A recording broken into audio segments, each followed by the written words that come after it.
Todos os dias, pessoas adoecem e morrem nos hospitais de todo o mundo. Boa parte dessas pessoas com doenças ocasionadas pela falta da vitamina D. Por que ela é tão importante? Há cerca de 25 anos atrás, imaginava-se que a vitamina D fosse apenas um fixador do cálcio, mas pesquisas recentes mostram que ela está ligada a praticamente todos os tecidos do corpo e a 2.600 genes do genoma. Não se sabia que o corpo humano era capaz de produzir a vitamina D. Hoje, sabemos que é um hormônio que o corpo produz. A vitamina D é produzida através do sol em nossa pele. A incidência de sol na nossa pele produz o colecalciferol, que é enviado para o fígado e no fígado se transforma em calcidiol, que é o 25-hidroxi-D, que é enviado para o rim, e no rim se transforma em calcitriol, 1,25-hidroxi-2-D. Essa é a vitamina D ativada que faz bem para a nossa saúde. Para o nosso corpo produzir a vitamina D3, precisamos tomar pelo menos 15 minutos de sol por dia. Porém, esse tempo pode aumentar ou diminuir de acordo com a cor da sua pele. Pele mais clara, menos tempo. Mais escura, mais tempo. O melhor horário indicado por especialistas como o Dr. Lair Ribeiro é das 11 da manhã às 3 da tarde.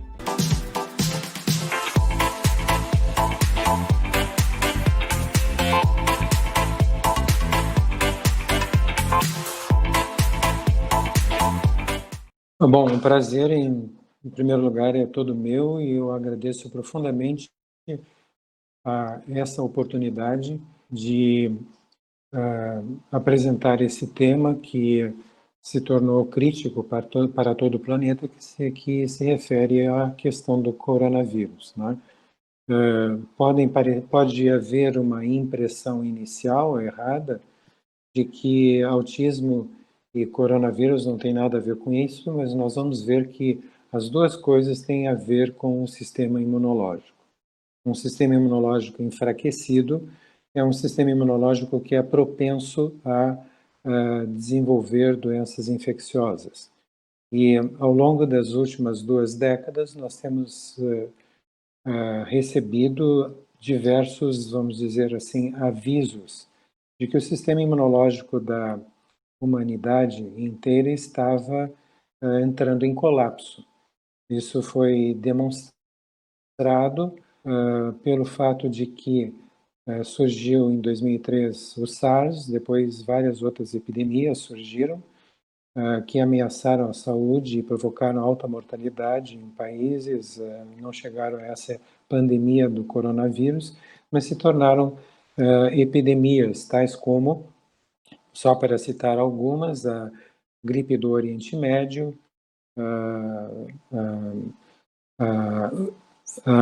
outras como a gripe suína, a gripe aviária, diversas outras que surgiram aqui no Brasil, a dengue, que se espalhou para outros países, a chikungunya, epidemias de sarampo. Então, uma epidemia atrás da outra, vírus ébola, por exemplo, uma epidemia atrás da outra, avisando que nós estávamos numa situação muito especial no que se refere à fragilidade do sistema imunológico. Em paralelo a isso, houve um aumento exponencial, não só dessas, não houve apenas a ocorrência dessas epidemias, mas houve um aumento rápido de doenças infecciosas, né?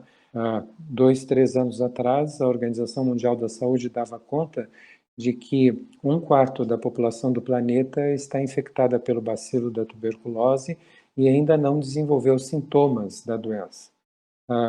Como nós estamos no planeta com quase nos aproximando de 8 bilhões de pessoas, nós imaginamos 1/4 da população do planeta seriam quase 2 bilhões de pessoas. Em paralelo a isso, várias doenças autoimunitárias, em que o sistema imunológico, ao mesmo tempo que estaria enfraquecido, ele está atacando o nosso próprio organismo, e essas doenças autoimunes, como esclerose múltipla, como artrite reumatoide, lúpus, elas estão crescendo de uma forma que nós chamamos de exponencial, né? Eu queria procurar ser mais objetivo e dar exemplos que deem ao público uma informação mais precisa e consistente do que nós estamos querendo transmitir. Então, para isso, eu vou passar agora a apresentar alguns slides, né, que vão ser esses aqui agora. Eu queria que vocês conhecessem o Dr. Auguste Rollier. O Dr. Auguste Rollier é um médico que viveu nessa época que vocês estão vendo aí, entre 1874 e 1954, época anterior ao surgimento dos antibióticos para tratamento da tuberculose. Ele era um médico suíço e ele tratava a tuberculose com exposição solar. Como na Suíça o nível de sol no norte da Suíça é muito baixo, o que o Dr. Auguste Rollier fez foi construir prédios nos Alpes suíços, situados no sul da Suíça, com essa arquitetura, onde havia sacadas amplas, onde as camas dos pacientes eram retiradas do quarto e os pacientes eram expostos ao sol. Então, ele tratava a tuberculose com exposição solar. Essas são imagens dessa época, né? Meninos com tuberculose, na época do verão, nos Alpes suíços, expondo a maior parte da superfície corporal possível ao sol. Aqui nós temos uma foto do inverno, em que uma menina, no meio da neve, com quase todo o corpo exposto ao sol, também continua o seu tratamento, porque ele não podia ser interrompido durante o inverno, e foi justamente por isso que o Dr. Auguste Rollier construiu 36 daqueles prédios nos Alpes suíços, para que esses prédios ficassem acima do nível das nuvens, acima de 2.000 metros de altura. Essas são também imagens dessa época, em que meninas pequenas, então, brincam na neve, portadoras de tuberculose, brincam na neve com ampla exposição de pele ao sol. Aqui nós temos outras imagens, né? O ano letivo das crianças portadoras de tuberculose não poderia ser interrompido, então essas crianças tinham aulas desta forma como o público está vendo. Essas também são imagens dessa mesma época. E aqui nós temos um exemplo de uma complicação da tuberculose, né? Como o cursor está destruindo as vértebras e provocando, então, a partir dessa destruição, a destruição dos corpos vertebrais adjacentes. E com isso, a coluna do paciente vai se vergando progressivamente, né? E aí você vê que aqui é um desenho do século XIX, onde a tuberculose era o mal do século, e se mostrava o mal de Pote também. Esse aqui é um caso recente, para que vocês possam perceber o que é o mal de Pote, quando ele está numa forma avançada. A seguir, nós mostramos um paciente que faleceu de tuberculose, e a autópsia mostrava que a medula espinhal estava sendo comprimida pelo tuberculoma, provocando paraplegia. Aqui nós temos a tuberculose afetando uma menina na Índia, né? Importante dizer que a tuberculose hoje afeta 6 milhões de indianos, né? São 6 milhões de pessoas com tuberculose comprovada pelo raio-x, e essa menina também tem o mal de Pote, como vocês estão observando. Aqui nós vemos essa menina na sala de raio-x, demonstrando a curvatura da coluna, ela em perfil, e aqui nós temos uma mesma paciente quer dizer, a mesma paciente não, nós temos uma paciente do Dr. Augusto Rollier, que quando chegava à clínica, ou às clínicas do Dr. Augusto Rollier, ele batia uma foto, como vocês estão vendo, com o fundo escuro, para demonstrar como estava clara, branca a pele da pessoa, esbranquiçada pela falta de exposição solar, pálida, melhor dizendo, pela falta de exposição solar. E depois de 1 ano e meio de tratamento, mais ou menos, com a pessoa tomando sol cerca de 15 minutos por dia, com a máxima superfície de pele exposta ao sol possível, nós vemos o resultado. Agora ele batia uma foto com o fundo claro, mostração solar. 25 anos depois, essa paciente era médica, casada e jogava tênis, gozava de excelente saúde. Aqui nós temos um menino que chega para tratamento da tuberculose. Repito que essa era a época anterior ao surgimento dos antibióticos para o tratamento da tuberculose. Esse menino tem apenas 4 anos de idade, a foto é batida com o fundo da pele pálida por falta de exposição ao sol. E esse menino, aos 4 anos, ele tem 34 focos de tuberculose óssea, ele tem adenites, como essas aqui que estão sendo mostradas, numerosas fístulas, como esta, e essas que estão no braço direito, aqui, tuberculose avançada dos 2 pés, da mão direita, do pulmão esquerdo e da membrana que reveste internamente o abdômen, que é chamada de peritônio, e por isso nós chamamos essa inflamação, essa infecção de peritonite. Ele está extremamente emagrecido ao nível que tecnicamente em medicina se chama de caquexia. Lembrando que essa era uma época em que não haviam antibióticos para o tratamento da tuberculose, e qualquer médico que visse nesse estado hoje em dia e dissesse antibiótico, diria certamente que esse menino iria a óbito, iria morrer, né? Então, o que acontece, 1 ano apenas de exposição solar, 15 minutos por dia, agora ele bate a foto com o fundo claro para mostrar como a pele está pigmentada e mostra que as cicatrizes são as mesmas, né? Sequelas foram deixadas pelo tratamento, pela tuberculose, mas o menino está agora curado da tuberculose e, obviamente, ganhou bastante peso, está com a pele pigmentada, como vocês podem ver. Muito bem. O que aconteceu quando o Dr. Augusto Rollier morreu é que essas instalações que se espalharam pelo mundo inteiro e foram chamadas de sanatórios, né, ganharam vidros, né, e esses vidros não permitem a passagem de raios ultravioleta do tipo B, né, que são os raios que produzem na pele a vitamina D, né? E aí o que aconteceu foi que, sem a produção de vitamina D por exposição solar, os sanatórios deixaram de curar a tuberculose, caíram em descrédito, e o Dr. Augusto Rollier foi ridicularizado ao mesmo tempo em que surgiu o primeiro antibiótico para tratamento da tuberculose, que foi a streptomicina, um antibiótico injetável, né? Hoje, o que nós estamos vendo? A tuberculose, isso aqui é um chamado da Organização Mundial da Saúde de 2018, dizendo que 1/4 da população mundial está infectada pelo bacilo da tuberculose e que há uma necessidade de uma ação urgente para terminar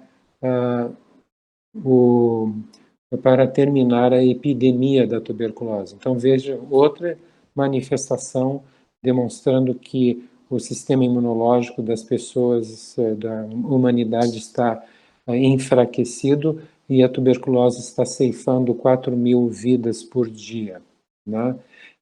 E hoje a imagem do Dr. Augusto Rollier agora se torna reabilitada pelas mais de 77.000 publicações que aparecem no Google Acadêmico, que é uma parte do Google destinada apenas a publicações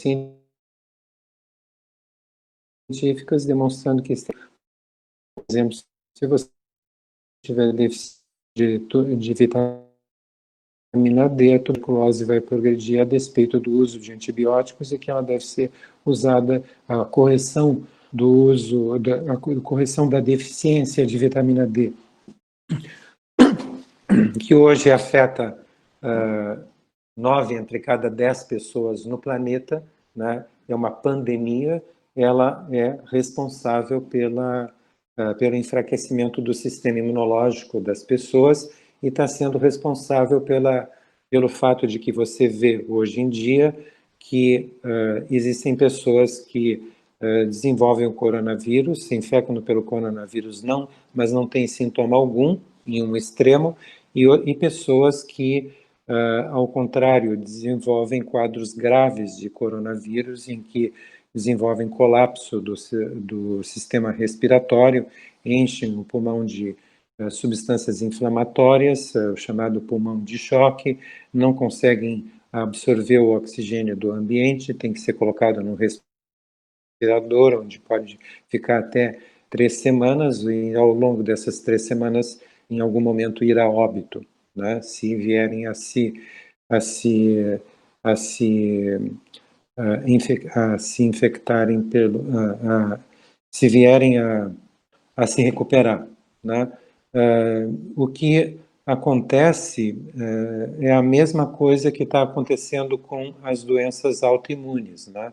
Então, eu queria mostrar para vocês, por exemplo, esse diapositivo, né, onde mostra essa senhora, que é a autora desse livro chamado A Epidemia da Autoimunidade, né, em que diversas doenças autoimunes estão crescendo de uma forma que a gente chama de exponencial. E tudo isso acontece a partir da década de 80, como vocês estão vendo aqui, em que essas doenças começam a prevalência dessas doenças, ou seja, o percentual da população afetada, começa a decolar como se fosse um avião que estivesse decolando e progressivamente assumindo a trajetória vertical de um foguete, né? E aí vocês veem o que acontece com o autismo, né? Que agora passa a ser reconhecida também ele como uma doença autoimune. Em 1975, nós temos um autista para cada 5.000 crianças. A partir da década de 80, começa a ver essa curva chamada de exponencial, não é uma linear. Como eu disse, é como se um avião estivesse, após a decolagem, assumindo a trajetória vertical de um foguete. E em 2012, nós temos passamos então de uma criança autista para 5.000 crianças normais. Em 2012, nós passamos para um autista para cada 88 crianças normais. São dados dos Estados Unidos, mas são válidos para todo mundo, né? Agora, em 2018, um para cada 40 crianças normais, e agora um dado muito alarmante, né? Se espera para esse ano de 2020 que nós tenhamos uma criança autista para cada 20 crianças normais, e se espera também que, a continuar com esse ritmo, em algum momento entre 2026 e 2030, nós vamos ter um autista para cada criança normal, né? Então, eu peço que vocês considerem a gravidade dessa situação, né? Toda ela relacionada ao sistema imunológico, como nós vamos ver agora para o autismo, né? Em que essas crianças, ao assumirem a idade adulta, elas vão ter grande dificuldade em assumir alguma atividade produtiva, e ao contrário, elas vão retirar da atividade produtiva alguma pessoa, algum adulto para cuidar delas, né? Esse estudo foi publicado no ano passado, e eu digo que ele coroa uma série de estudos anteriores, né? Dando a prova definitiva. Foi publicado nessa revista chamada de Anais de Neurologia, em 2019, e o que eles fizeram? Eles analisaram o cérebro de crianças que morreram por acidentes, né? E aqui no lado esquerdo da tela nós temos o cérebro de uma criança autista, o estudo microscópico do cérebro de uma criança autista, e no lado direito o cérebro de uma criança normal. Essas células que têm esse aspecto que vocês estão vendo aqui são células nervosas que também estão presentes no cérebro do autista, né? Nós vemos essa célula, nessa coloração só se vê o núcleo das células, não se vê a célula inteira, mas nós vemos essas células infiltrando o cérebro dos autistas e que são células do sistema imunológico chamadas de linfócitos, caracterizando o autismo, então, como uma doença autoimune, porque são as mesmas células que infiltram, por exemplo, as articulações de uma pessoa que tem artrite reumatoide, a pele de uma pessoa que tem psoríase, as placas de desmielinização de uma pessoa que tem esclerose múltipla, ou seja, elas estão presentes em todas as lesões provocadas pelo sistema imunológico no próprio organismo, né? E esses são o que se espera, né, que em 2016 a prevalência do autismo atingiu 1 para cada 50 crianças, né, e expertos no assunto esperam que entre 2025 e 2030 haja metade de todas as crianças no mundo com autismo, né? Muito bem, nós precisamos aprender com a história, né? Porque no momento de coronavírus, em que nós queremos parar essa doença, nós precisamos saber por que o sistema imunológico, por um lado, está atacando o nosso organismo, provocando doenças infecciosas, e por doenças autoimunes, e por outro lado, está tão fraco ao ponto de não executar a sua tarefa, que é nos defender contra doenças infecciosas. Então, eu preciso mencionar a vocês a época em que foi descoberta a vitamina D. Essa época nós queremos aprender com a história, né? Então, essa época foi a época aproximadamente de 1919, né? Então, nessa época, nós vivíamos a segunda revolução industrial. Os pais e mães de crianças trabalhavam em ambientes fechados em fábricas e deixavam as crianças trancadas em casa, né? Essa é uma criança holandesa dessa época, né? E vocês veem a deformidade óssea, isso aqui é raquitismo, provocado por uma grande dificuldade em absorver o cálcio ósseo reto das crianças. E aí o que nós vemos é que nessa época se descobre o que se convencionou chamar de vitamina D como causa, deficiência de vitamina D como causa do raquitismo. Por quê? Porque no norte da Noruega não havia raquitismo, então se verifica que a diferença que havia entre os noruegueses do norte e o restante da Europa e os Estados Unidos era que havia raquitismo endêmico no restante da Europa, mas não no norte da Noruega, onde a subsistência basicamente se fundamentava no consumo de bacalhau, ao contrário do restante da Europa e dos Estados Unidos.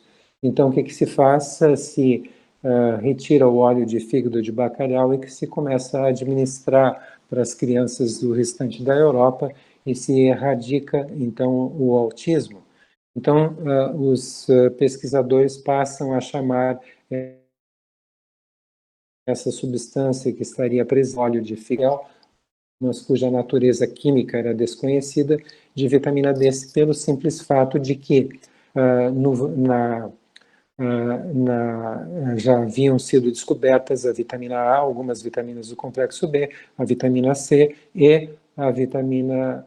Agora passa-se a dizer, então, que essa substância de natureza desconhecida presente no óleo de fígado de bacalhau seria a vitamina D, né, que seria necessária para a absorção do cálcio a partir dos alimentos. E Passam-se mais 2 décadas e na década de 30 um pesquisador alemão demonstra que a estrutura química dessa substância que havia se convencionado chamar de vitamina D é, na realidade, um hormônio do grupo de hormônios esteroides, ao qual também pertencem a progesterona, o estrógeno, a testosterona e o cortisol. Infelizmente, se continua a chamar de vitamina D. Também em 1919 acontece uma outra descoberta de que essa substância, erradamente então chamada de vitamina, se verifica que ela também é produzida na pele quando a pele é diretamente exposta ao sol, no horário que é desaconselhado hoje em dia pelos dermatologistas, não no final da tarde, nem no início da manhã, mas quando o sol está próximo de ficar a pino, ou seja, mais ou menos entre 10 da manhã e 4 da tarde. Além de se demonstrar isso, o que estava acontecendo nessa época, em 1919? 2 coisas importantes para a nossa discussão estavam acontecendo. O final da Primeira Guerra Mundial. 1919 ocorre o final da Primeira Guerra Mundial. E a segunda coisa, entre 1918 e 1920, estava acontecendo a chamada gripe espanhola, que ceifou cerca de pelo menos 50 milhões de vidas em todo o mundo. E a presença do raquitismo na Europa nessa época é um marcador de que todas as pessoas, ou a grande maioria da população europeia, estava com deficiência de vitamina D. Por quê? Porque os pais e mães estavam trabalhando em ambientes fechados, em fábricas, e deixando seus filhos trancados em casa. Não havia exposição solar e não havia o hábito de tomar-se óleo de fígado de bacalhau. E o que no meu entender, lançando uma vista panorâmica para a história, no meu entender, o que determinou o final da Primeira Guerra Mundial foi o fato de que estavam morrendo muito mais soldados por gripe no fronte de batalha do que por moteiros, tiros ou tiros de canhões. E isso determinou o encerramento da Primeira Guerra Mundial, exatamente na época em que havia uma deficiência generalizada de vitamina D, demonstrada pela presença do raquitismo. Ora, o que está acontecendo agora no mundo? Nós estamos observando o ressurgimento do autismo, né? Deixe eu achar aqui o slide que demonstra isso, é bem rapidinho, só um momento. Agora volta a ser identificado. Então, essa é uma foto recente. A volta do raquitismo. E nos últimos 10 anos, aqui uma criança inglesa, né, se mostra que não só o raquitismo ressurge na Europa, mas em 10 anos ele quadruplica. Então, o raquitismo marca o que está acontecendo com a vitamina D. De novo, repetindo o que aconteceu no início do século passado, a população, como está sendo demonstrado por várias publicações, por especialistas, inclusive na questão da vitamina D, a deficiência de vitamina D se tornou uma pandemia mundial. Muito bem, o que aconteceu depois de que se soube que a vitamina D era um hormônio? E veja, eu insisto que a vitamina D não é vitamina, porque ela foge também completamente à deficiência de vitamina D, já que uma vitamina, ela tem que, ela não, por definição, ela não é produzida no nosso organismo, e a vitamina D é produzida no nosso organismo, bastando que nós exponhamos a nossa pele ao sol no horário que nós mencionamos. E vai ser produzida uma grande quantidade com poucos minutos de exposição solar nesse horário. absolutamente insuficiente essa exposição para provocar qualquer câncer de pele, mas produzindo mais de uma dezena, às vezes entre 10 mil e 20 mil unidades de vitamina D, com apenas 10 minutos de exposição de todo o corpo ao sol. Se a pessoa tiver a pele clara, for uma pessoa jovem e estiver na posição horizontal com quase todo o corpo descoberto e sem a aplicação de filtro solar, já que o filtro solar que surgiu justamente na década de 1980 é uma substância que, ao ser aplicada na pele, bloqueia a produção de vitamina D. Fator 8 de filtro solar bloqueia 95% da produção de vitamina D. Muito bem. E além disso, por que ela também não é uma vitamina? Porque as vitaminas têm que necessariamente estarem presentes na nossa alimentação. E hoje, mesmo a classe médica, continuando a chamar a vitamina D de vitamina, passa ao público a informação errada, completamente errada, apesar de centenas ou talvez dezenas de milhares de publicações, dizendo que a quantidade de vitamina D que existe nos alimentos é absolutamente irrisória e que absolutamente ninguém, vai conseguir sair da deficiência de vitamina D apenas por uma alimentação balanceada. Isso é absolutamente impossível e já foi absolutamente demonstrado por numerosas publicações, mas a gente tem visto justamente nessa época de coronavírus, quando volta esse assunto à tona, porque na Itália, nos últimos meses, se demonstra que as pessoas idosas, que reconhecidamente são as pessoas que têm níveis mais baixos de vitamina D, são as pessoas que estão morrendo mais facilmente pelo coronavírus. Em Turim se demonstra isso e em vários países se repete. Que outra população está morrendo pelo coronavírus mais facilmente? Os negros, as pessoas da raça negra que vivem no hemisfério norte. Os negros norte-americanos, se dá um exemplo, por exemplo, de um estado norte-americano em que 33% da população é da raça negra, mas quase 80% das mortes estão ocorrendo entre pessoas da raça negra. Né? Por quê? Porque as pessoas que têm alta pigmentação na pele, elas são... essa pigmentação funciona como um filtro solar, impedindo a produção de vitamina D em lugares distantes do Equador, onde a radiação solar é muito rarefeita. E outras pessoas estão morrendo facilmente pela Covid-19? As pessoas de grande peso, ou seja, as pessoas com sobrepeso ou obesas. Por quê? Porque a vitamina D é uma substância lipossolúvel, ela é solúvel em gordura. Então, essa gordura que todos nós temos debaixo da pele, ela rouba a vitamina D da circulação, né?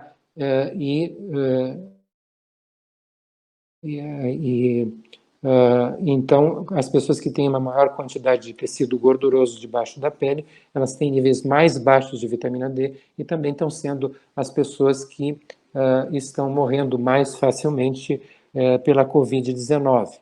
Então, nós temos essa situação, né, que eu expliquei aqui de uma forma sucinta, né, em que uma das doenças, as doenças infecciosas e as doenças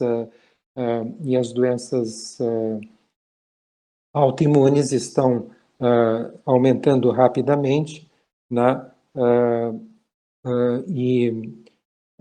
Então, e por que elas estão aumentando rapidamente?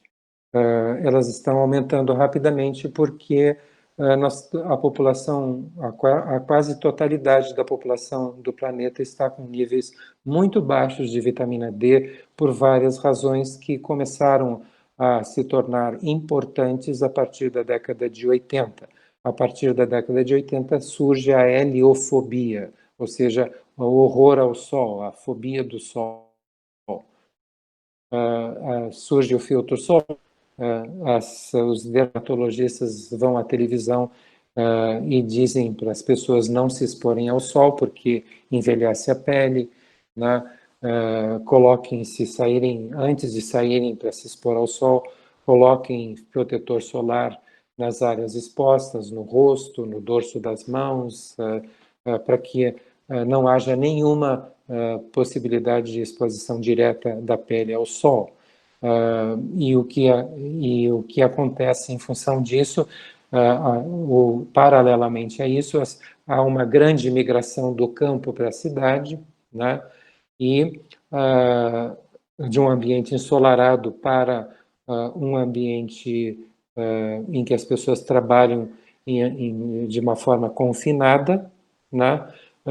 As famílias saem dos parques e vão para os shoppings proliferam, as pessoas deixam de caminhar na rua sob o sol, passam a andar de metrô, de carro, de ônibus, devido ao aumento das distâncias nas cidades que crescem rapidamente. A própria paisagem das cidades muda completamente em função dessa migração.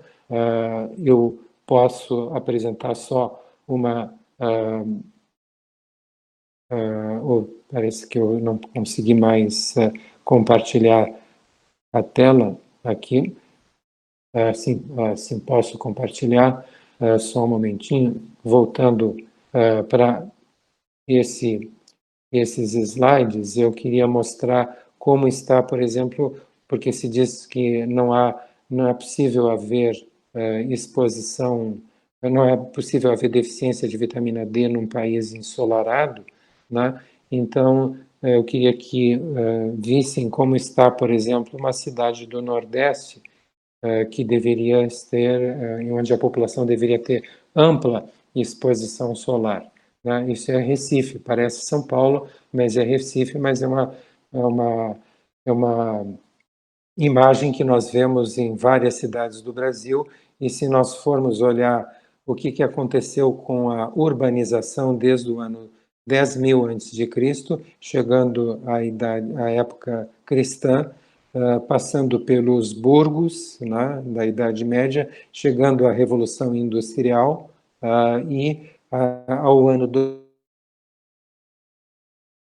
2000 existia uma grande urbanização em todo o mundo, e uma urbanização verticalizada, né, onde se tem casas onde as crianças jogavam bola no pátio, agora são substituídas por prédios de apartamentos, e vocês conseguem ver aqui qual é o país que está no pico da urbanização verticalizada.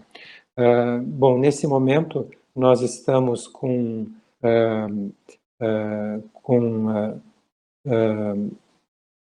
eu queria verificar se todos estão me ouvindo, que pudesse me dar algum sinal. Estão ouvindo?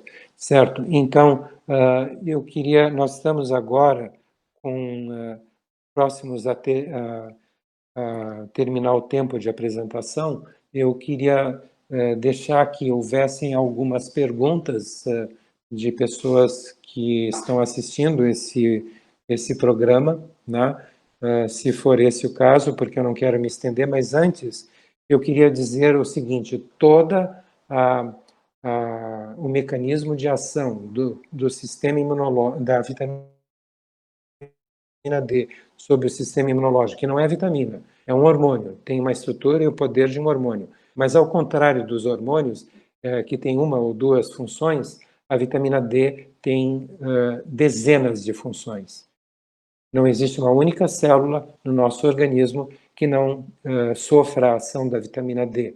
Então, a vitamina D não está apenas ligada a doenças autoimunes ou a doenças infecciosas, mas está ligada a uma gama enorme de doenças que, dada as funções que ela tem, numerosas funções, ela tem cerca de várias dezenas de funções no nosso organismo, e a falta da vitamina D está promovendo um aumento de diversas doenças não relacionadas ao sistema imunológico, tais como hipertensão, diabetes, doença cardiovascular,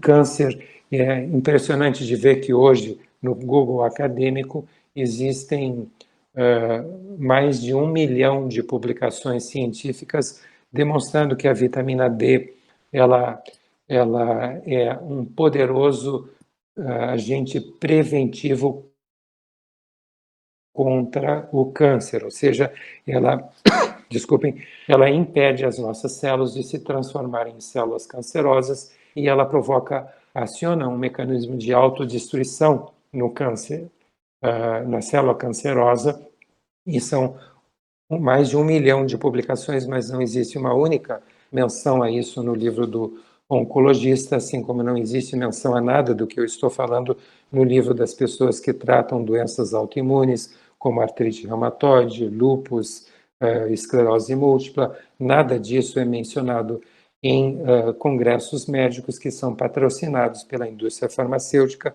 e nesses congressos não entra nenhuma pessoa que vá falar sobre causas de doença. E o que nós estamos querendo salientar aqui é a questão da causa. Por que nós estamos vivenciando epidemias atrás de epidemias que agora redundam na pandemia do coronavírus, que se anuncia matar tantas pessoas, né? Nós não vamos resolver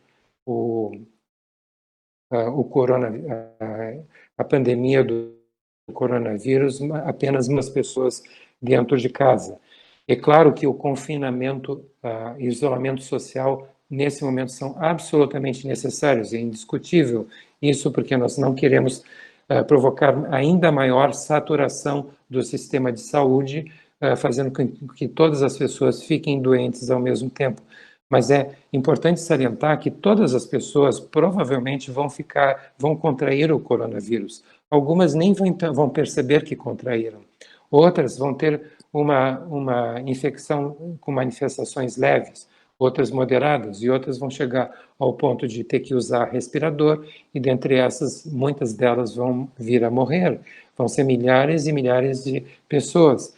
E à medida que nós mantemos essas pessoas em confinamento, elas estão diminuindo cada vez mais o seu nível de vitamina D, porque elas não se expõem ao sol, que é a única fonte natural de vitamina D, e o sistema imunológico dessas pessoas está ficando cada vez mais enfraquecido.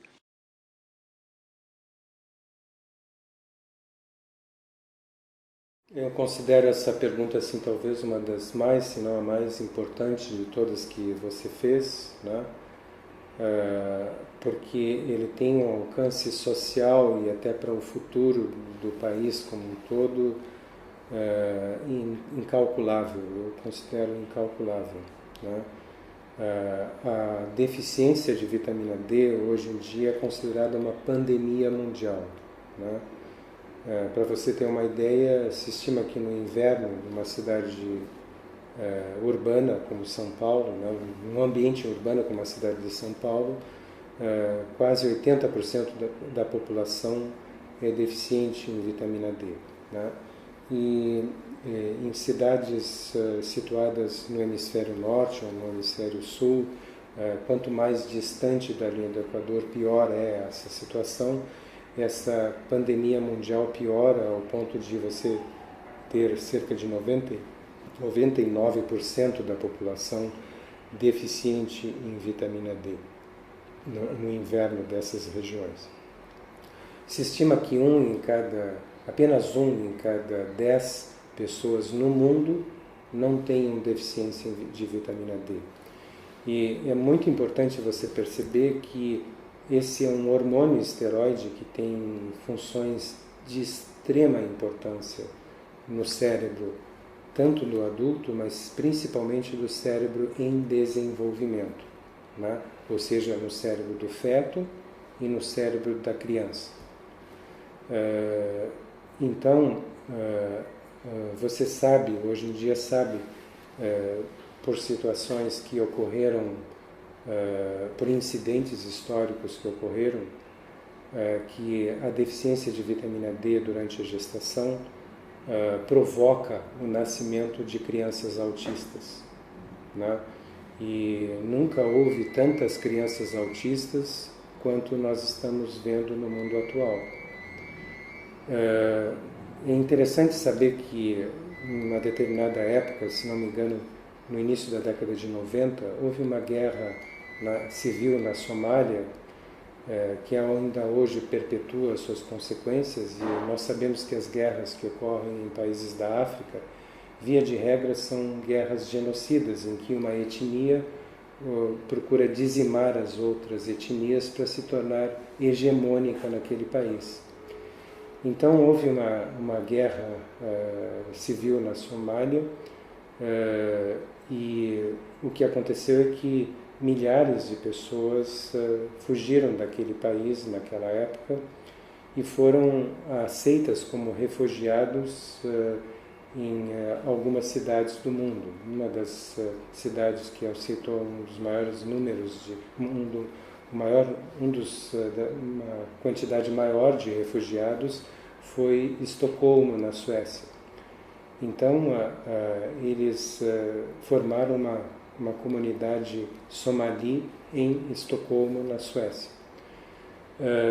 Pouco tempo depois da formação dessa comunidade de refugiados, os médicos suecos começaram a perceber uma verdadeira epidemia de nascimento de crianças com autismo na comunidade somali de Estocolmo. E os médicos suecos literalmente viraram do avesso, em termos de exames laboratoriais, as gestantes da comunidade somali para saber por que elas estavam dando à luz a crianças que desenvolviam características autistas, né? E a única coisa que eles encontraram foi níveis praticamente indetectáveis de vitamina D.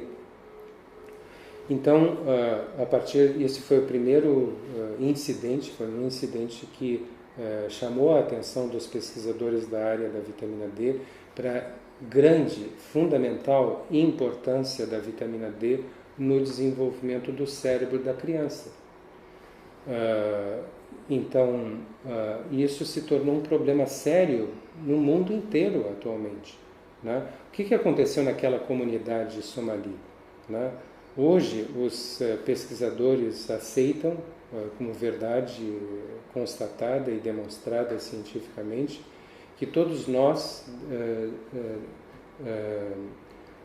somos descendentes do negro africano, né? E que, à medida que o homem migrou do ambiente da África com grande exposição, abundante exposição solar, né? E se instalou em uma área mais distante do Equador, passou a ocorrer um processo de seleção natural, em que as crianças que nasciam com uma alta pigmentação na pele, elas não conseguiam produzir a quantidade de vitamina D por exposição solar que era necessária para que mantivessem a sua saúde, para que não desenvolvessem, por exemplo, como a vitamina D é fundamental para o sistema imunológico, elas morriam por infecções na infância, ou por doenças autoimunitárias na infância, ou por cânceres, porque a falta de vitamina D provoca câncer. Existem mais de 500 mil de publicações a respeito do papel desse hormônio esteroide na prevenção de câncer. E, infelizmente, não existe praticamente nenhuma menção no livro do oncologista, mas existe mais de 500 mil de publicações a respeito do papel da vitamina D na prevenção de câncer. Ou seja, aquelas crianças que nasciam já na população localizada já um pouco distante da linha do Equador, mantendo alta pigmentação da pele, elas não chegavam à idade adulta, elas morriam por diversas doenças na infância. Ao contrário, aquelas crianças que, ao nascerem, apresentavam uma mutação que havia clareado a pele, essas crianças conseguiam absorver a radiação solar mais rarefeita daquela região para conseguirem produzir a quantidade suficiente de vitamina D para manter a sua saúde, para evitarem todas essas doenças que eu mencionei e outras ainda, né? Então elas chegavam à idade, elas conseguiam atingir a idade adulta e passavam os seus genes para a geração futura, né? E o que acontecia? À medida que o tempo havia passado, havia um clareamento da pele em toda aquela população. Tendo havido esse clareamento da pele, esses indivíduos conseguiam migrar para uma área ainda mais distante da linha do Equador. E de novo se repetia o mesmo processo de seleção natural. Aquelas crianças que nasciam com um clareamento ainda maior da pele, elas conseguiam atingir a idade adulta e passavam seus genes para a geração futura, ao contrário do que acontecia com as crianças que mantinham uma pigmentação ainda excessiva para aquela disponibilidade de radiação solar que ocorria naquela região. Então, se você, por exemplo, observar o que acontece na Europa, você olha para o sul da Itália, para a área da Calábria, para a ilha da Sardenha, você encontra lá pessoas com pigmentação de pele bastante evidente. À medida que você vai subindo em direção ao Círculo Polar Ártico, né, você vai encontrando populações com pele cada vez mais claras.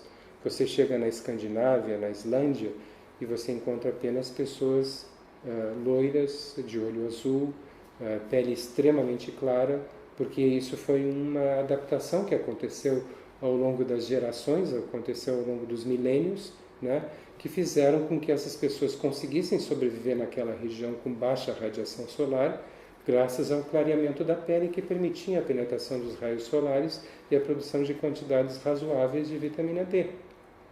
Então essas pessoas conseguiam se adaptar. O clareamento da pele foi uma adaptação do homem a áreas mais distantes da linha do Equador, né? E agora você pega isso que eu lhe contei e coloca a situação das pessoas que subitamente migraram, pulando anos de adaptação, né? Migraram para a área perto do Círculo Polar Ártico e passaram a viver em Estocolmo, com uma grande pigmentação da pele. Então, pessoas que não estavam habituadas ao frio daquela região, então tinham dificuldade de se expor ao frio, né?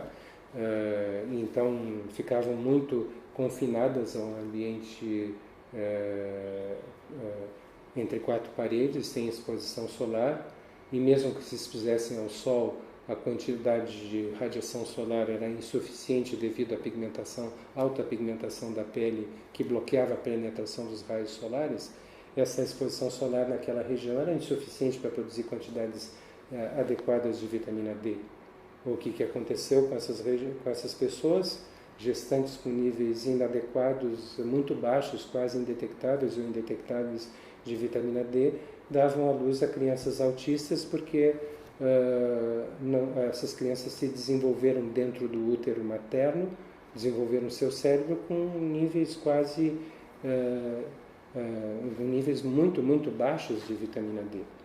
Então, o desenvolvimento cerebral dessas crianças foi altamente prejudicado por falta desse hormônio esteroide, que é absolutamente imprescindível para o nosso sistema nervoso central, principalmente para as pessoas que são mais vulneráveis à falta desse hormônio, que é as pessoas que estão tendo o seu cérebro em desenvolvimento. Aí você coloca nesse contexto a questão da pandemia mundial, em que 9 dentre cada 10 indivíduos no mundo são deficientes em vitamina D. Imagina a questão das gestantes, como é que fica, né? Então, isso está dando origem a crianças que, ao nascerem, se mostram um comportamento autista, né? Quando atingem, ou outras crianças que, quando atingem a puberdade, desenvolvem esquizofrenia, né? Então, hoje tem vários estudos relacionando não só o autismo, mas também a esquizofrenia, o distúrbio bipolar, Há indivíduos que, durante a fase de desenvolvimento do cérebro, intrauterina e pós-natal, tiveram níveis muito baixos de vitamina D.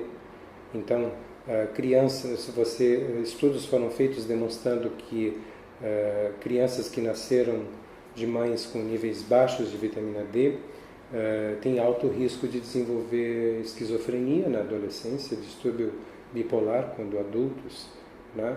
Então você imagina o quanto isso é importante para o desenvolvimento cerebral.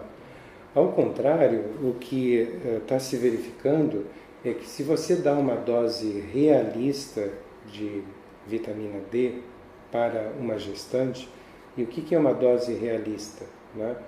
É uma dose de 10.000 unidades por dia para a gestante, que é uma dose que você produz por 20 a 30 minutos de exposição solar, dependendo do horário em que você está exposto ao sol, sem uso de protetor solar, deixando pelo menos os braços e pernas expostos à luz direta do sol. Você produz facilmente essa quantidade de vitamina D. Então, se você dá essa dose realista, e não a dose que foi produto de um erro de cálculo, e que é utilizada pela grande maioria dos médicos, não só no Brasil, mas em todo o mundo, porque ela foi aconselhada por um instituto denominado Instituto de Medicina, ou Institute of Medicine, nos Estados Unidos. E essa dose que foi aconselhada, que foi aconselhada como 600 unidades por dia, é hoje demonstrada como sendo uma dose absolutamente insuficiente para tirar qualquer indivíduo da deficiência de vitamina D. Utilizando os mesmos dados que foram usados na década passada pelo Instituto de Medicina, ou Institute of Medicine, se você preferir, já 2 publicações feitas por pesquisadores da área de vitamina D altamente qualificados demonstraram que isso foi um produto de um erro de cálculo e que a dose mínima que deveria ter sido aconselhada para tirar o indivíduo adulto da deficiência deveria ser de 7.000 unidades e provavelmente, idealmente, 10.000 unidades. Então, na realidade, o que está acontecendo? Em decorrência desse erro de cálculo, os médicos em todo o mundo estão administrando para as gestantes, inclusive aqui no Brasil, doses baixíssimas de vitamina D. E o que eles fazem? Eles não medem, os médicos que administram a dose diária recomendada, eles não medem os níveis de vitamina D. Eles aplicam a lógica e dizem assim: se foi recomendada, se a dose internacionalmente recomendada é de 600 unidades, esse meu paciente tem que estar com uma dose, com um nível normal de vitamina D. Então, para que eu vou pedir um exame de laboratório para confirmar se eu estou usando a dose recomendada? E aí ele não vai nunca saber que o seu paciente continua deficiente em vitamina D. Mesmo que passe meses tomando essa dose diária de 600 unidades, vai continuar deficiente em vitamina D. E agora, em publicações que surgiram no final de 2014 e no início de 2015, está demonstrado que isso foi um produto de erro de cálculo. Ou seja, em decorrência desse erro de cálculo, você tem uma quantidade enorme de crianças nascendo em todo o mundo com autismo e desenvolvendo autismo. E depois, mais tarde desenvolvendo esquizofrenia. Então, você imagina o quanto de sofrimento isso está se impondo à população em decorrência desse erro de cálculo. E nós ficamos extremamente preocupados, pensando assim: agora, isso estando demonstrado que foi um erro de cálculo, quanto tempo vai passar? Anos, talvez, para que os médicos percebam que eles foram mal informados. Principalmente os obstetras não estão dando doses que deveriam dar para retirarem a gestante que está sob seus cuidados da deficiência de vitamina D, com profundas e lamentáveis consequências para o futuro desse indivíduo e, por extensão, para o futuro de um país inteiro. Ao administrarmos doses realistas de vitamina D, que são doses que, como eu disse, podem ser produzidas por 20 a 30 minutos de exposição solar sem protetor solar, deixando pernas e braços expostos ao sol, num horário adequado, entre 10 da manhã e 4 da tarde, apenas alguns minutos, insuficiente para deixar sequer a pele discretamente avermelhada e, portanto, insuficiente para produzir câncer de pele. Mas se você der essa dose por via oral para gestantes todo dia, o que nós temos observado é relatos impressionantes das mães que voltam ao nosso consultório com a criança já com alguns meses ou um ano de idade ou até mais. Então nós temos relatos de mães que dizem assim: doutor, estou impressionada, o meu bebê com 1 mês estava gargalhando. Outra mãe diz assim: doutor, a minha bebê assustou o pediatra. E aí eu pergunto: mas como assustou o pediatra? Ah, doutor, o pediatra foi fazer aquele teste, estalando os dedos no lado do ouvido para ver se a criança olhava, teste de audição, e a criança olhou para o dedo do pediatra, olhou para o pediatra, aí o pediatra fez do outro lado, ela olhou também, olhou para o pediatra, estendeu a mãozinha e tentou estalar os dedos, né, com 10 meses de idade.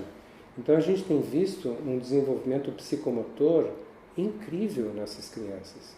Então você imagina, né, o impacto que teria, né, se nós tratássemos adequadamente essa pandemia mundial, porque 9 dentre cada 10 pessoas no mundo com deficiência de vitamina D. Você imagina a quantidade de crianças que nós estamos hoje, que estão hoje nascendo do Brasil e que poderiam, no mundo inteiro, não só no Brasil, mas nós estamos considerando o país que está sob a nossa responsabilidade como adultos. Então você imagina o impacto que teria se você desse doses realistas de vitamina D, de 10 mil unidades por dia, para todas as gestantes no Brasil, se você suplementasse. Porque, veja, hoje em dia houve uma mudança de comportamento na sociedade absurda, porque hoje em dia nós colocamos filtro solar. Infelizmente, os dermatologistas demonizaram a exposição solar, quando na realidade é uma questão de você racionalizar o tempo de exposição. Você não precisa de um grande tempo de exposição capaz de provocar câncer de pele. Você precisa de 20, 30 minutos de exposição solar. E dependendo da área de corpo exposta ao sol, por exemplo, se você estiver vestindo roupas próprias da piscina ou da praia e ficar deitado sob o sol, em 10 minutos você pode produzir 20 mil unidades de vitamina D. E quando você chega a esse nível de produção, a própria pele desliga a produção, porque o organismo aprendeu que vitamina D em excesso pode fazer mal, pode ser tóxica, então ela interrompe a produção. Então, dependendo da área de corpo exposta ao sol, dependendo do horário, dependendo do não uso de protetor solar, poucos minutos são capazes de produzir uma quantidade fisiológica de vitamina D, 10 mil, 20 mil unidades. Tem que ser considerada uma dose fisiológica porque é produzida por poucos minutos de exposição ao sol.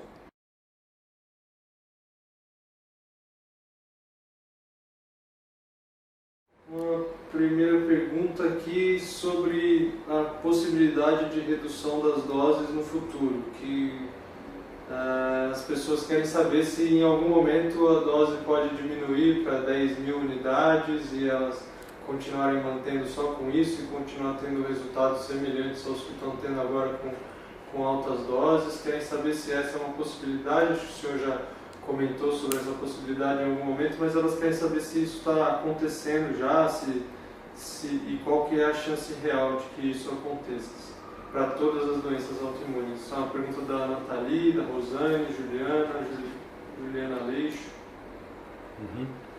Isso é uma pergunta frequente de todos os pacientes, tá? Às vezes até fazem essa pergunta na primeira consulta, se o tratamento é para sempre, né?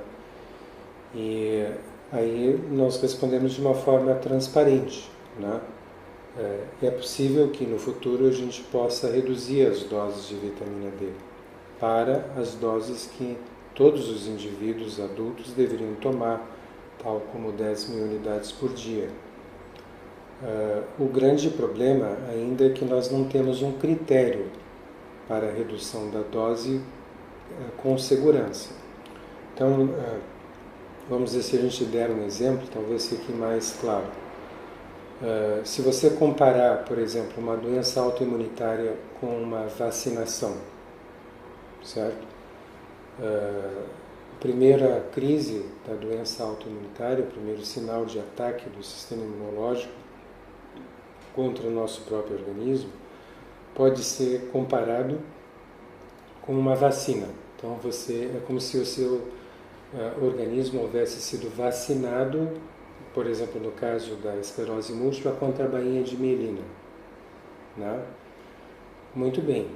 Então, compare essa situação com uma vacina que você toma, por exemplo, porque você tem que viajar para uma determinada região do planeta que tem uma determinada doença endêmica, que não tem no lugar onde você mora. Então, antes de viajar, você tem que ser vacinado para poder viajar. Muito bem. Então, imagina que você é vacinado, vai para aquela região, lá você fica, quem sabe, 2, 3 meses, e aí você volta para o local onde você mora, e imagine que passam-se aí 5 anos, né? E aí, depois de 5 anos, você tem que voltar àquela região. Você olha a sua carteira de vacinação e percebe que, de acordo com ela, aquela vacina perdeu validade. Você precisa tomar um reforço da vacina para então sim poder viajar. Muito bem. Então, se você comparar a vacina errada, que seria o primeiro ataque do sistema imunológico contra o próprio organismo, se você comparar isso considerar isso uma vacinação errada, né? Que considera a bainha de mielina como inimiga e passa a atacar a bainha de mielina. No momento que você tem um novo surto da doença, porque você passou por um estresse emocional, aquele surto funciona como se fosse um reforço da vacina. Então, quanto mais surtos você tem, mais reforços da vacina você está fazendo. Mais fixada na memória do seu sistema imunológico está, ou se torna, a ideia de que a bainha de mielina é inimiga. Muito bem. Imagine que você começa a tomar doses elevadas de vitamina D. Aí essa dose elevada de vitamina D bloqueia seletivamente o programa de atividades que o seu sistema imunológico utiliza para atacar assim ao próprio organismo, mas potencializa os programas que o sistema imunológico executa para destruir vírus, bactérias, micro-organismos em geral. Ele bloqueia só aquele programa errado, tá? O que acontece? Você para de ter o reforço da vacina errada, que são os surtos da esclerose múltipla, as exacerbações da doença autoimunitária de uma forma geral. Então, é possível que, ao longo dos anos, à medida que vão passando os anos, o seu sistema imunológico vai esquecendo da mensagem da vacina, ou seja, aquela vacinação errada vai perdendo a sua validade. E passados alguns anos, décadas ou anos, você possa baixar o nível de vitamina D para a dose que todo mundo deveria tomar, mas não ficar sem vitamina D, mas para uma dose de 10 mil ou 20 mil, que não requer uma dieta restrita, e você não ter mais a doença porque o seu sistema imunológico esqueceu da vantagem, da mensagem errada daquela vacinação inadequada, né? Muito bem, então isso teoricamente é possível e é a nossa expectativa. Qual é o nosso problema aqui? É que nós não sabemos por quanto tempo nós vamos ter que manter essa dose elevada de vitamina D, bloqueando o programa errado de do sistema imunológico, para que a vacinação errada perca a sua validade. Esse é o nosso problema, nós não sabemos ainda. Em outras palavras, nós não temos um critério para dizer aquele indivíduo já pode baixar o seu nível de vitamina D para a dose que todo adulto deveria tomar para fazer prevenção, para se manter fora da faixa de deficiência. E aquele outro não, aquele outro precisa manter aquela dose alta de vitamina D. Nós não temos esse critério, nós não temos um exame laboratorial que nos possa nos dar segurança de suspender essas doses altas de vitamina D. E se nós retirarmos essa vitamina D precocemente, esse indivíduo pode ter um novo surto. Então, nesse momento quando nós damos alta entre aspas, depois de cerca de 4 consultas feitas em 2 anos, para portadores de doenças autoimunitárias, nós não suspendemos a vitamina D, nós não dizemos, você está curado, nós dizemos, você está com a doença suprimida, mas vai ter que manter por tempo indeterminado a dose de vitamina D que foi ajustada ao longo dessas 4 consultas feitas em 2 anos, por tempo indeterminado. Mas vai ser convidado a retornar aqui para que a gente possa fazer uma avaliação, inclusive, entre outros motivos, para saber se agora nós já temos um critério para reduzir a dose de vitamina D. Independentemente disso, é claro que a nossa expectativa é que aquele indivíduo que está com a doença autoimunitária há mais tempo vai ter que manter por mais tempo a dose alta de vitamina D. E aquele indivíduo que teve as manifestações apenas por alguns meses vai estar entre os primeiros a poder reduzir a dose de vitamina D. Por outro lado, aquele indivíduo que aprendeu a controlar suas emoções, não se estressa por problemas corriqueiros do dia a dia, ele provavelmente vai ser um dos primeiros indivíduos que vai poder reduzir a sua dose de vitamina D, porque ele não está, através desse distúrbio emocional, instigando o seu sistema imunológico a atacar o próprio organismo, né? Então, existem vários fatores que estão em jogo, mas nesse momento nós temos que ser honestos o suficiente e dizer que nós não temos ainda um critério para reduzir a dose de tempo necessário de tratamento, mas nós imaginamos que o tempo vai variar de uma pessoa para outra, mesmo dentro de uma mesma doença autoimunitária.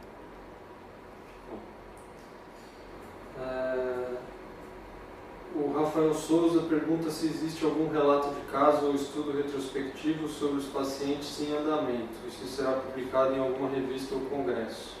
Sim, vai ser publicado, está sendo confeccionado o relato de casos com a descrição do protocolo, né?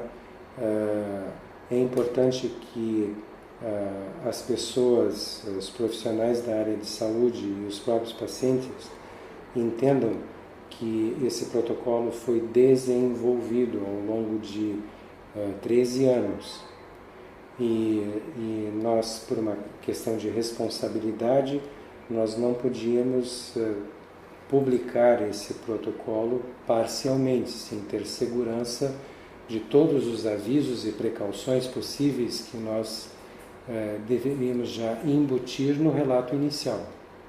Então, nós estamos aprendendo a evitar a intoxicação por vitamina D ao longo da execução desse protocolo, através de um acompanhamento clínico e laboratorial desses pacientes. Então, nós não podíamos fornecer uma informação parcial que poderia, justamente por ser parcial, gerar casos de intoxicação que fizessem com que as pessoas, os profissionais médicos, viessem, no final das contas, a rejeitar o tratamento proposto.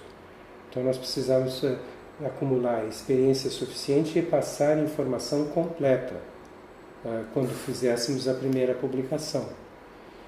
E essa publicação já está sendo confeccionada agora, porque nós julgamos que nós já atingimos esse grau de segurança ao ponto de aconselhar adequadamente outros médicos a como proceder corretamente para a execução séria, responsável do uso de altas doses de vitamina D.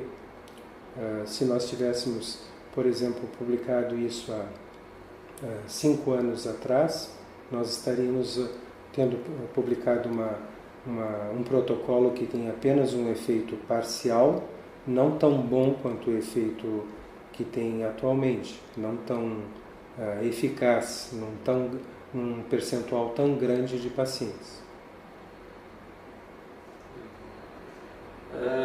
O Milos da Croácia pergunta se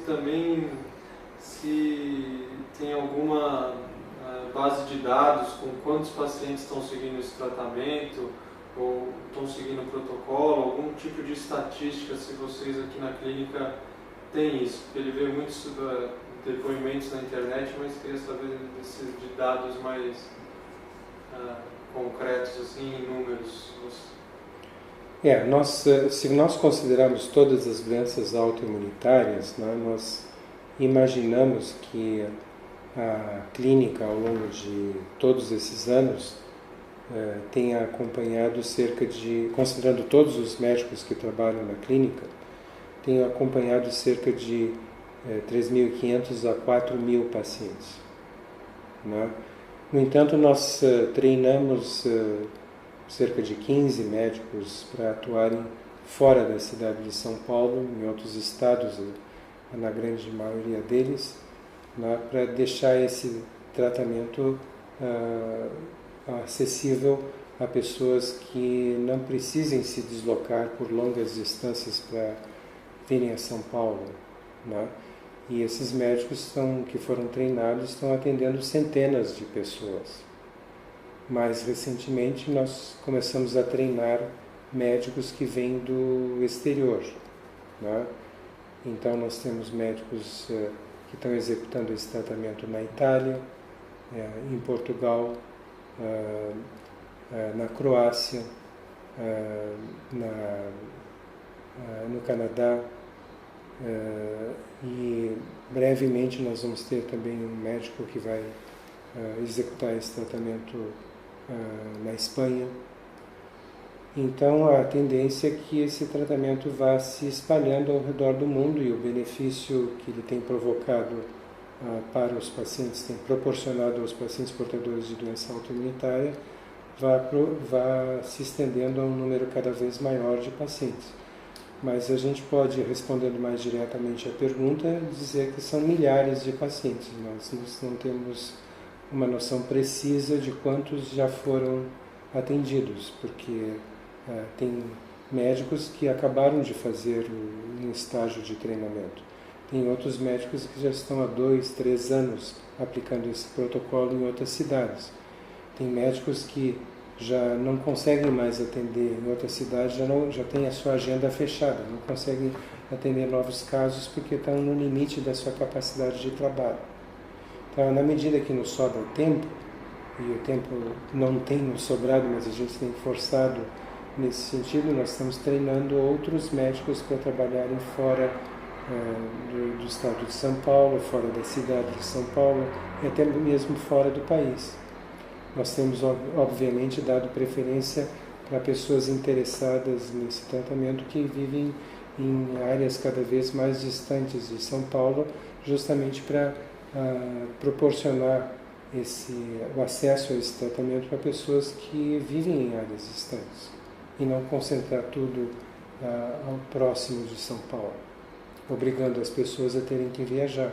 Por exemplo, nós recebemos pessoas que vieram da Rússia fazer esse tratamento aqui. Nós recebemos pessoas que vieram da Croácia. Nós recebemos pessoas que vieram da Itália, de Portugal, de outras cidades de outros países da América Latina, até dos Estados Unidos. Então, é uma pena que essas pessoas tenham que viajar por distâncias tão longas para ter acesso a um tratamento tão simples. Mas, ao mesmo tempo, é necessário que essas pessoas tenham, que os médicos que estão aplicando esse protocolo estejam recebendo em tempo real todas as atualizações que nós fazemos do protocolo.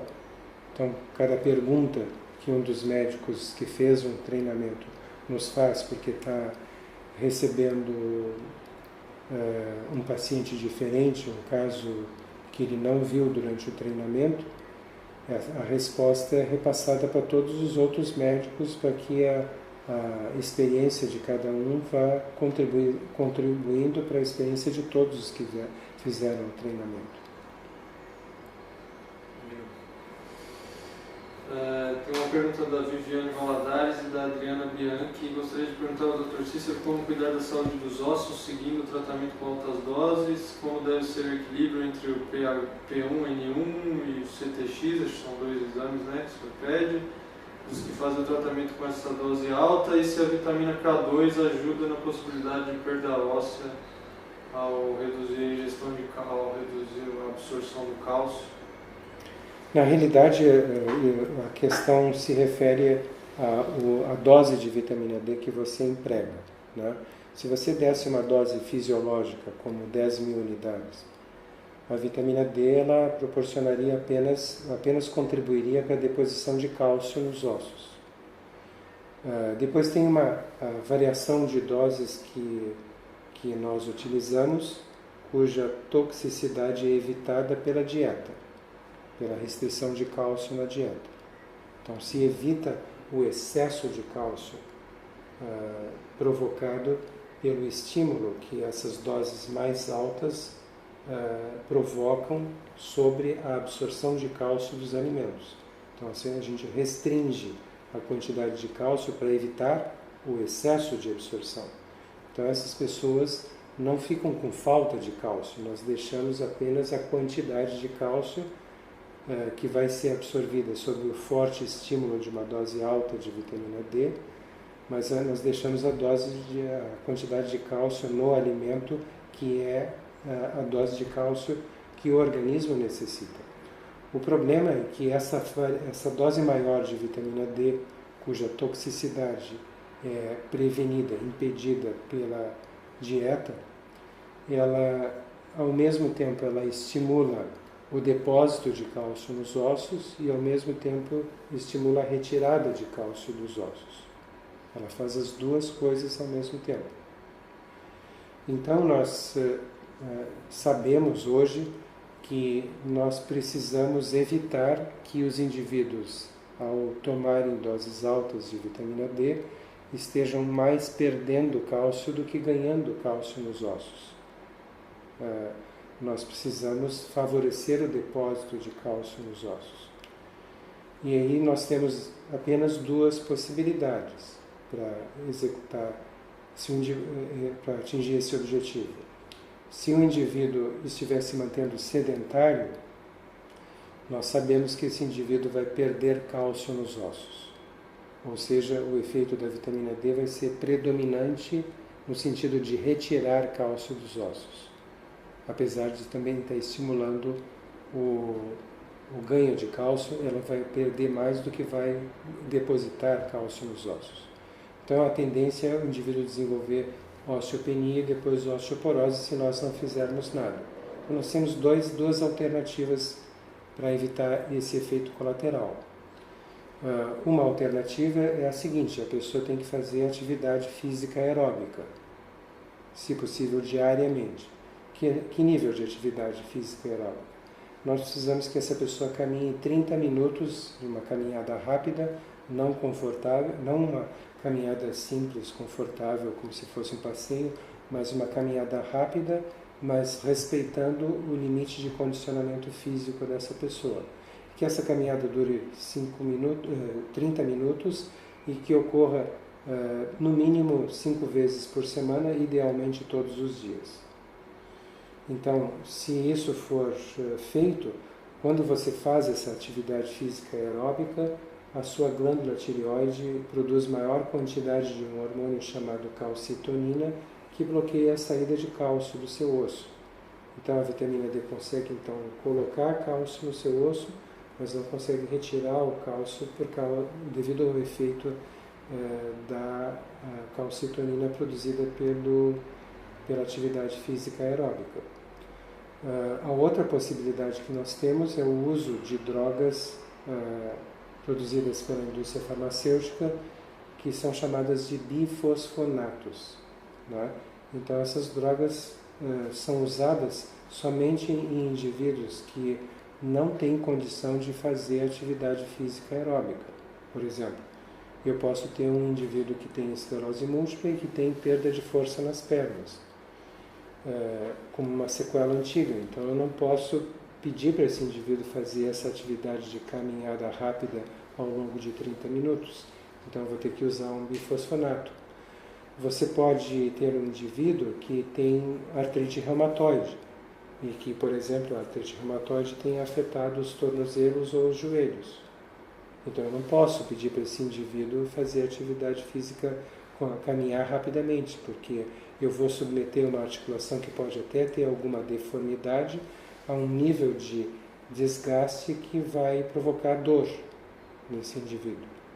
Então, nesses indivíduos a gente tem que usar o bifosfonato, mas é claro que a nossa preferência, sempre que for possível, é para a atividade física aeróbica, porque isso tem diversos efeitos benéficos para o organismo e não só para a questão óssea.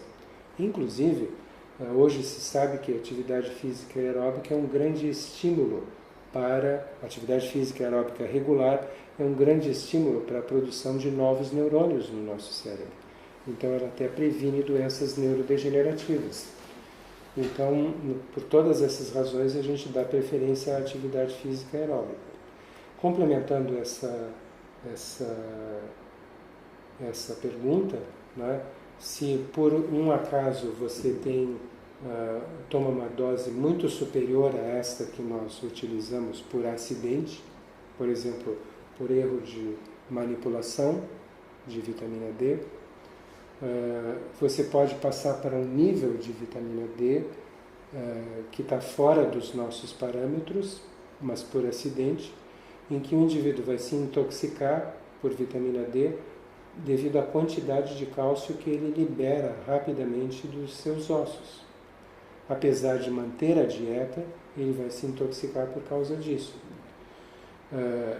Nós hoje temos, inclusive, na descrição do protocolo como evitar e como que combater quando isso acontece. Mas o nosso grande ênfase é no sentido de que os pacientes necessariamente eles têm que fazer uso de vitamina D obtida em uma fonte confiável. Eles não podem correr o risco de obter vitamina D em qualquer farmácia de manipulação que esteja próxima à residência deles, porque pode acontecer de haver erro na manipulação e esse indivíduo receber ou uma vitamina D que já perdeu a validade ou uma vitamina D em quantidade excessiva. E quando erros ocorrem, esses erros ocorrem não por 2 vezes, mas às vezes é fornecida uma concentração que é 10, 100 ou 1000 vezes superior àquela que foi prescrita. Quanto à questão da vitamina K2, ela tem se mostrado, e nós abandonamos isso porque ela tem se mostrado absolutamente ineficaz em evitar a perda de massa óssea que pode ocorrer com doses elevadas de vitamina D. Então você só tem 2 opções.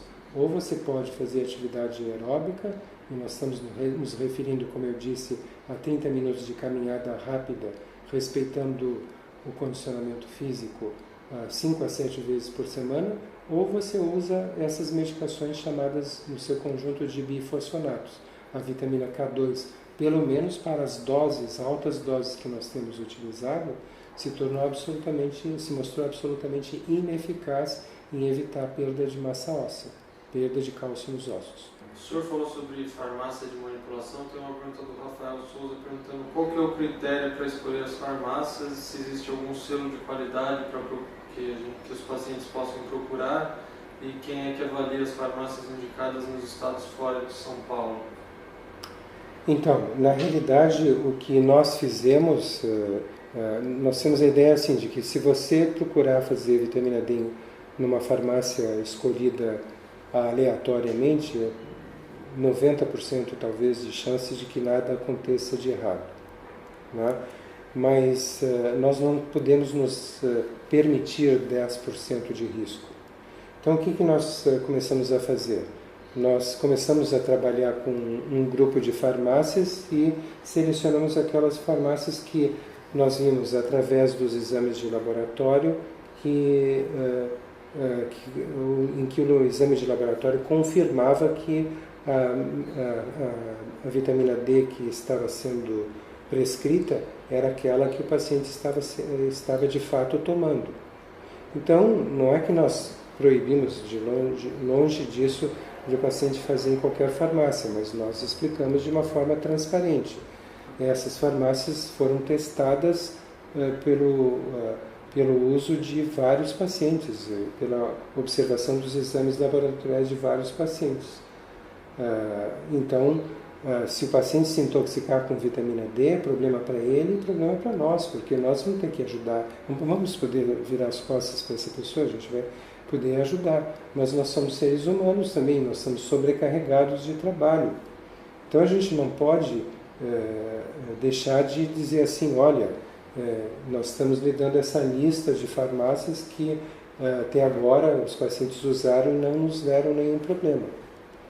Alternativamente, você pode comprar, mesmo do exterior, através do seu cartão de crédito, vitamina D industrializada. Basta que não seja o que nós estamos querendo é que seja uma fonte segura, que nós possamos confiar na vitamina D, porque ela é a alma do tratamento. Então, se você tomar dose excessiva, para nós isso representa risco de intoxicação, e aí não adianta você ter feito todo um exame de laboratório, um acompanhamento laboratorial para ajustar a dose, porque foi dada uma dose que é 1000 vezes superior àquela que você prescreveu. Então não existe um controle, um selo de qualidade, a gente apenas dá várias alternativas confiáveis, de fontes confiáveis de vitamina D. Tem uma pergunta que é sabido que altas doses de vitamina D deprimem o magnésio sério. O Dr. Cícero usa o magnésio no seu tratamento, porém a dose usada tem sido suficiente para coibir essa ação? O Dr. Cícero tem atentado para esse detalhe? Sim, justamente por isso nós associamos o magnésio. Entre outras coisas, nós associamos o magnésio, né, para evitar efeitos colaterais da vitamina D.